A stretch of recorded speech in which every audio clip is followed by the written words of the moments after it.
All right, so I want to start this video with a little song written by AI.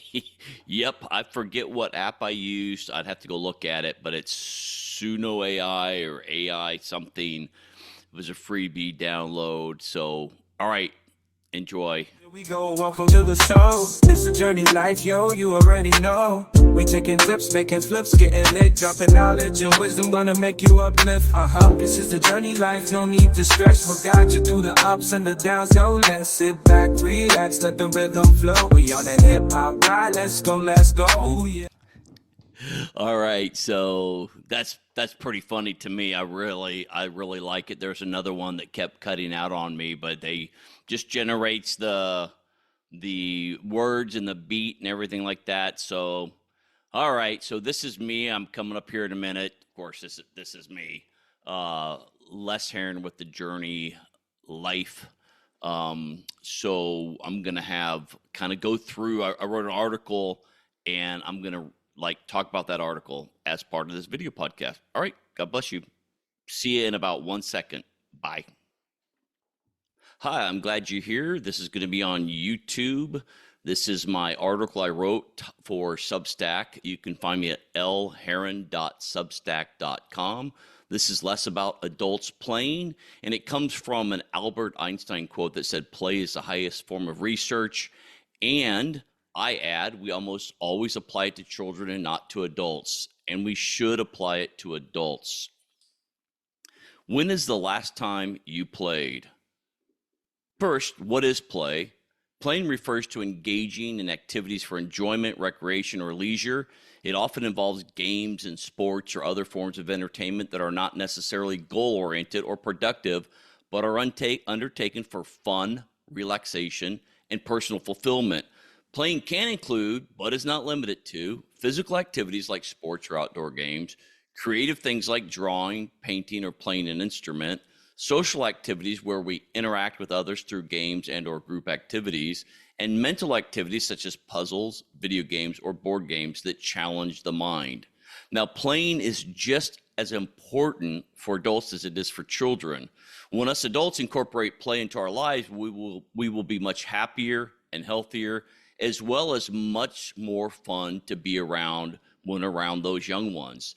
If you want to know more about who you are and who God is, then you might want to start to play, because it somehow triggers that child in you, that child of God that you are, and it's an eye-opening thing to do. So again, play is the highest form of research. And now, adults that play, the play I'm talking about is that healthy play. It's not the play most adults are currently engaging in. It's like 4 to 7 hours of a habitual, unintentional imitation play. And by imitation play, I mean watching TV, reading trashy novels, or just novels, even Christian novels, maybe especially Christian novels, that have not much content, that aren't like challenging, because play, by the way, is challenging. This imitation play is scrolling social media and or playing mind-numbing games on our phones. That is not healthy play.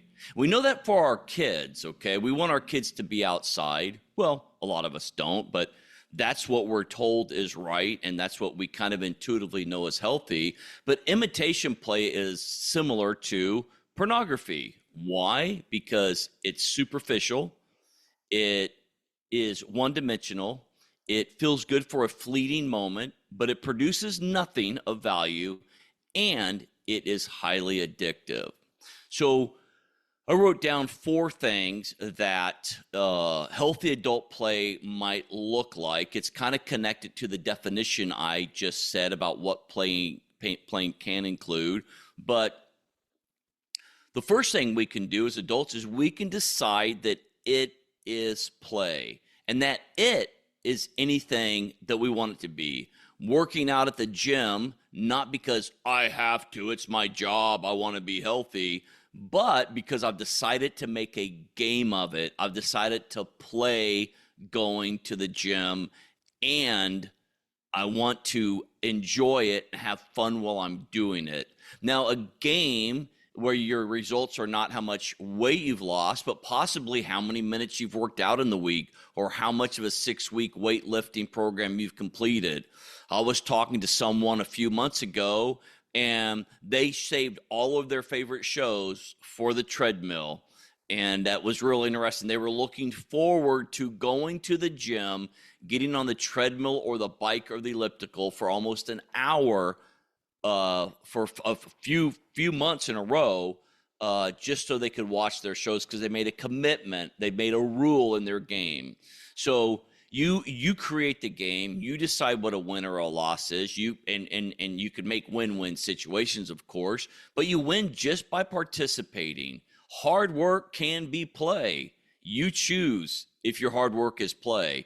Just ask the marathon runner or the amazing gardener who always seems to have beautiful, fresh flowers, or the volunteer at a food center with a smile on their face as they're serving the least of these. So what work will you decide is play? What work will you choose to be play? Just one thing you've thought is a struggle, one thing you've not enjoyed, one thing you can turn into play. And then write some rules, decide to play it for a season, reevaluate, maybe rewrite the rules, and play again. And don't quit. Don't stop just because you lose, just because it feels like you lose, because in playing, you're winning. Second thing is to pick a simple hobby.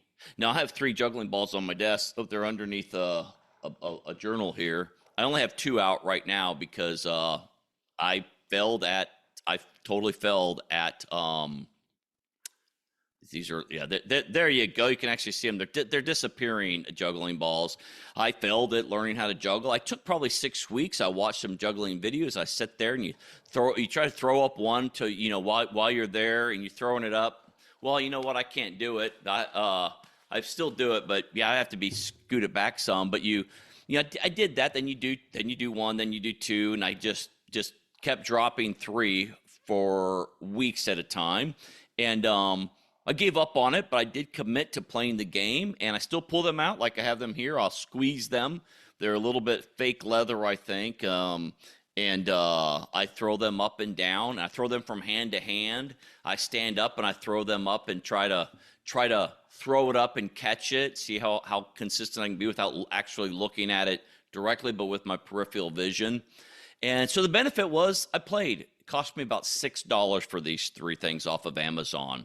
Now, I sit at this desk right here a lot. I like being right here. I finally have I've had like offices in churches and private parochial schools and things like that. I love having a home office. I like having it set up where I can just come in here and say something or write something or, research something. So I'm here a lot. I sit here a lot. This is where I coach. This is where I write. This is where I podcast. This is where I do those things. So I like having something physical to play. Maybe when your watch goes off type thing, I sit up and I do squats. I stretch. I might walk around. If it's not too hot, we have like a 5-minute walk around here. I can just walk around this area out here and play. Just pick a simple hobby, commit to it, write some rules for it, how long you're going to play it, what you want to get from it or what you want to do in it.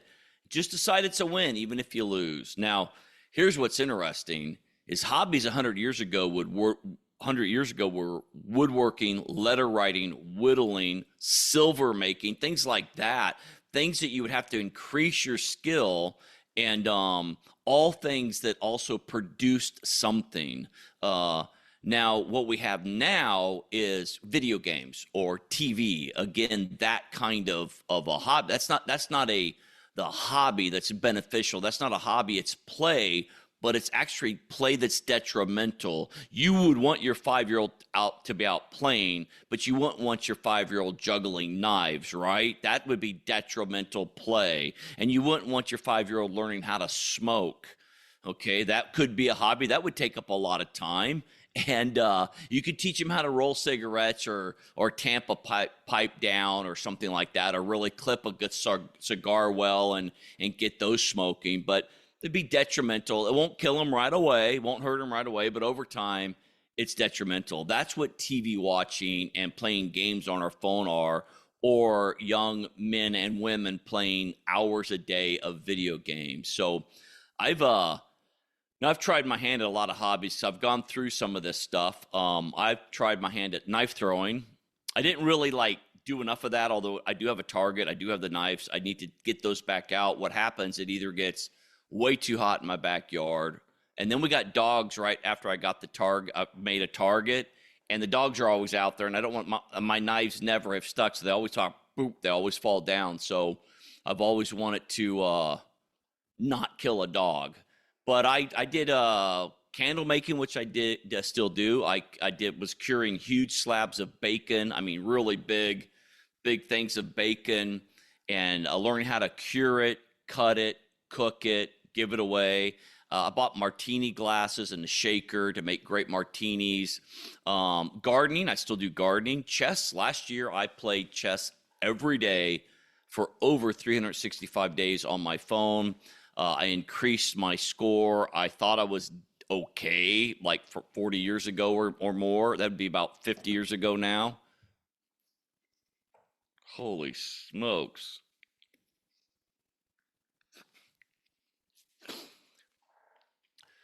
And so the chess was a lot of fun.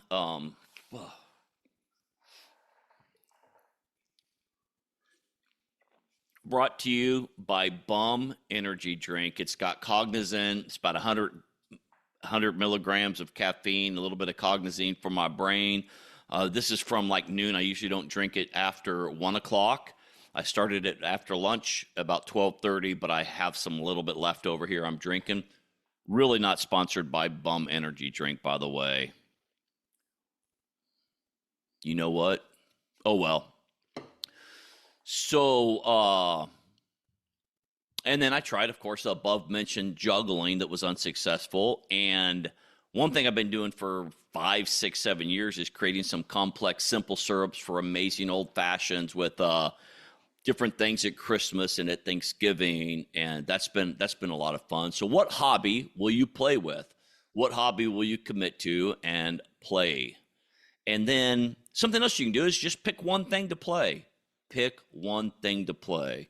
Now, a lot of people have one thing to play. They're always scrolling Instagram. They're always scrolling Facebook. They're always, playing tossing donkeys or angry chickens that just numb the mind. They're not good for you. I mean something strategic like actual Words with Friends, and you play with friends and you build you intentionally build a relationship out there with some people. Chess or checkers or a mahjong, which I haven't played yet, but those are things that are going to help you and engage you, and it's going to move you forward into I didn't know this and now I know this. There's history games. There's different things you can play. So pick one thing. Maybe it's a ukulele. I tried a ukulele. My fingers, I've got arthritis in these fingers. You can kind of tell. And so that didn't work out well. I've actually still have that on one of my doors back here. And so pick one thing, commit to it for 3 months, then assess it, evaluate it, strategize again what you want to do with it, then commit to it again or choose something else. And you'll find that. And for your own benefit, please, please, please stop playing mind-numbing games on your phone. Why? Because it is disassociating you from the people around you, from yourself, and from the God who loves you. It numbs your mind for the moment, and the numbness often stays with us. We are literally addicted to these little tiny devices. What will you commit to play that will be healthy and help you be happier and will not be addictive? Now, this last one about what a healthy adult play might look like, this one can get a little bit weird, I must confess, but it's something I do is I treat often social situations as play, not as how will this be fun, who can I make fun of, what games can I do, but how can I socially fit in well in a situation and be better than I was the last time I was in that same situation.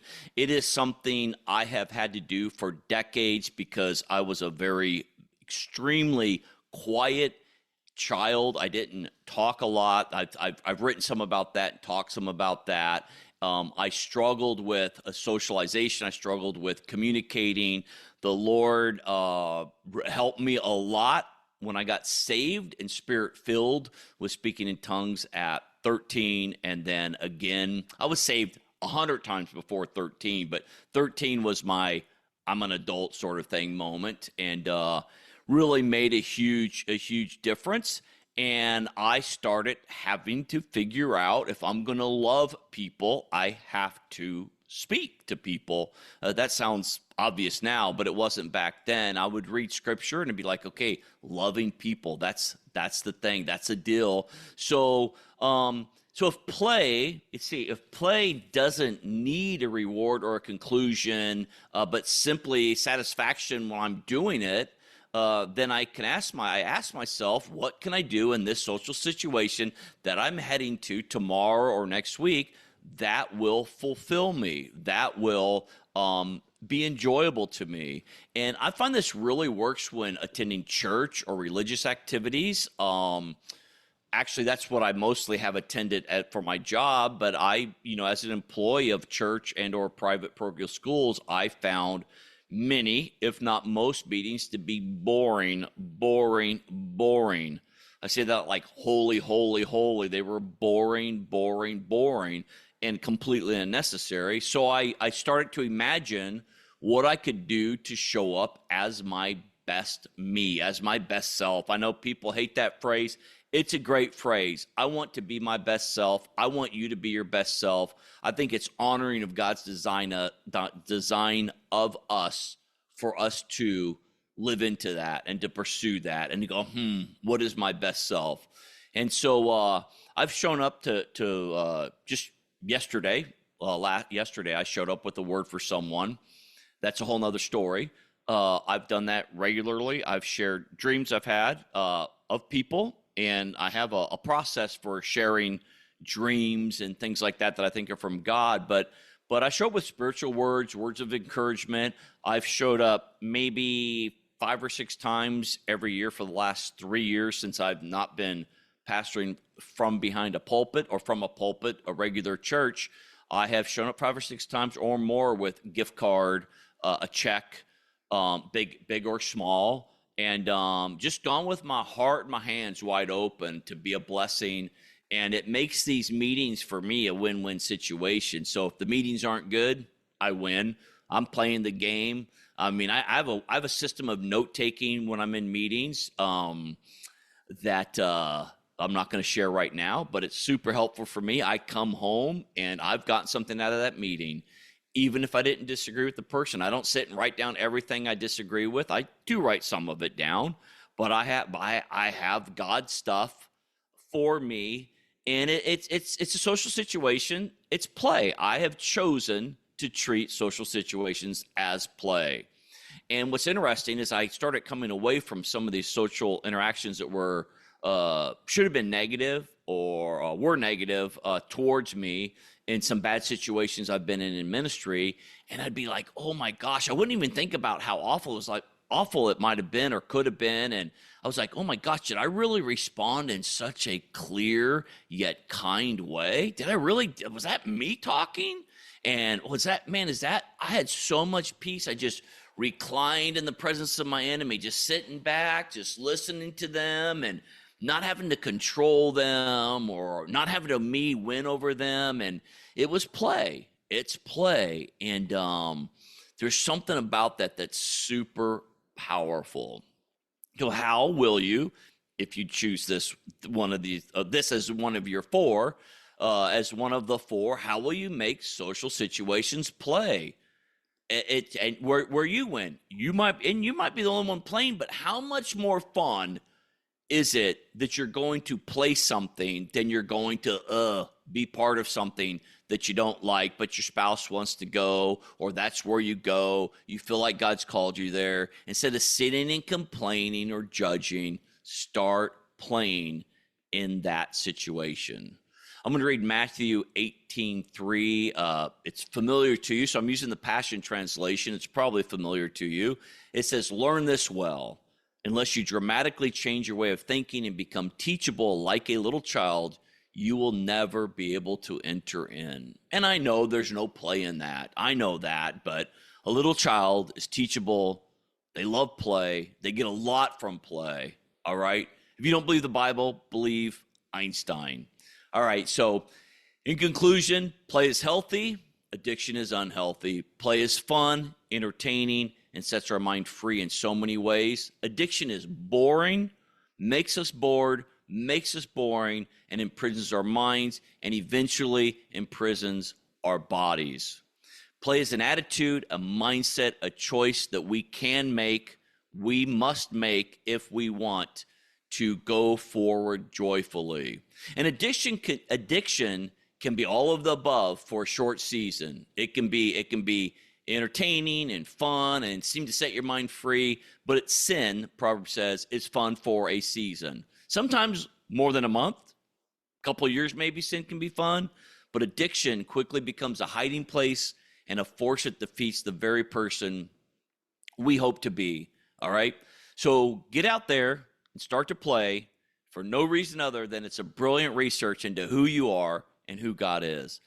And two things that are in the actual article are a video from about 10 years ago of my daughter playing the game Cups, and she practiced until she could do it really well and very fast. It was a lot of hard work, and it took up her time, but it was definitely play. I've seen that with kids over and over and over again. They're going to work and work and work to play or to learn something. And the kids that give up, oh, it's so sad, isn't it? It's like, oh, I didn't get it. I can't do it as good as everybody else, so I'm not going to do it. That's not an attitude of play, all right?